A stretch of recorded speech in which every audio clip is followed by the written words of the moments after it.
Lurking through the ancient city of Mohenjo-daro, we uncover the secrets of this great city, one of the most enigmatic and advanced cities of the ancient world.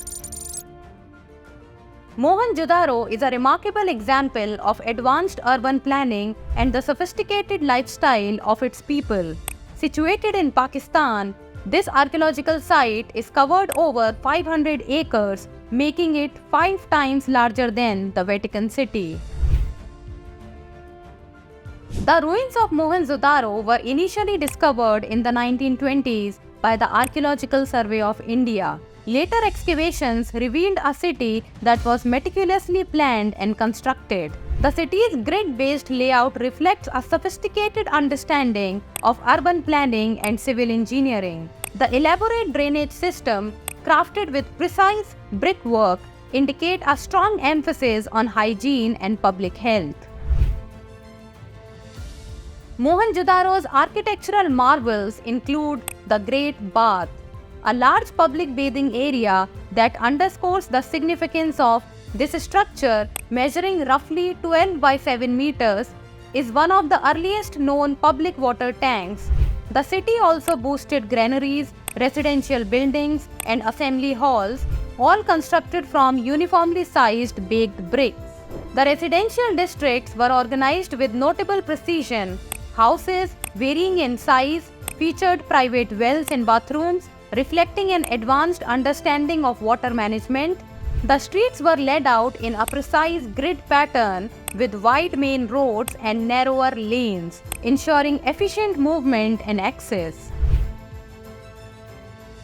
The artifacts uncovered at Mohenjo-daro provide valuable insights into the social and economic life of its people.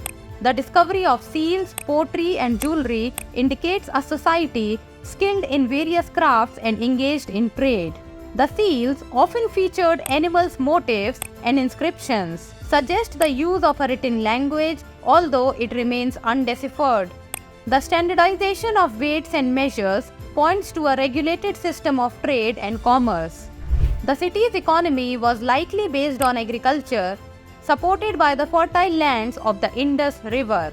The presence of granaries indicates surplus production and storage, highlighting the inhabitants' expertise in farming and food management. The decline of Mohenjo-daro remains a topic of debate among historians and archaeologists, with theories ranging from climatic changes and shifting river courses to invasions and social unrest. Despite its eventual abandonment, Mohenjo-daro's legacy endures as a symbol of early urban civilization and its remarkable achievements. In 1980, Mohenjo-daro was designated a UNESCO World Heritage Site, recognizing its exceptional value to humanity. Today, it continues to draw scholars and tourists eager to explore the mysteries of this ancient city. Preserving Mohenjo-daro poses significant challenges due to both natural and human-induced factors. The site is threatened by salinity and waterlogging, requiring ongoing conservation efforts. International cooperation and modern preservation techniques are crucial to protecting this invaluable heritage for future generations. Mohenjo-daro stands as a testament to the cultural richness of the Indus Valley civilization. Its advanced urban planning, sophisticated water management systems, and artistic achievements offer a glimpse into the life of an ancient society that continues to inspire awe and admiration. As we learn more about this enigmatic city, we deepen our understanding of the foundations of human civilization. Do you know in which province of Pakistan is Mohenjo-daro situated? Baluchistan, Khyber Pakhtunkhwa, Punjab, Sindh. Tell us in the comments and don't forget to like, share and subscribe.